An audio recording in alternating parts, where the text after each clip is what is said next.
How to fix MyChart cannot request refill. To fix a problem where you cannot request a prescription refill in MyChart, first of all, confirm the medication is eligible. Check the remaining refills, open your medications tab, look closely at the specific prescription details.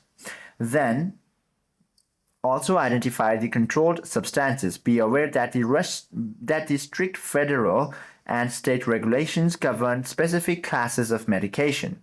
And also try to re-establish your clinic link, verify the active care status, and select the correct pharmacy profile.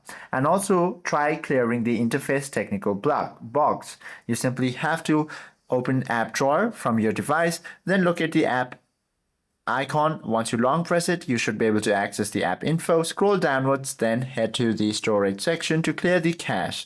Once you clear the cache, all the corrupted files from the application should be removed. Now you simply have to relaunch it and check if it is fixed. Hope this video helps you out a lot. If you have any questions or queries, do comment down below.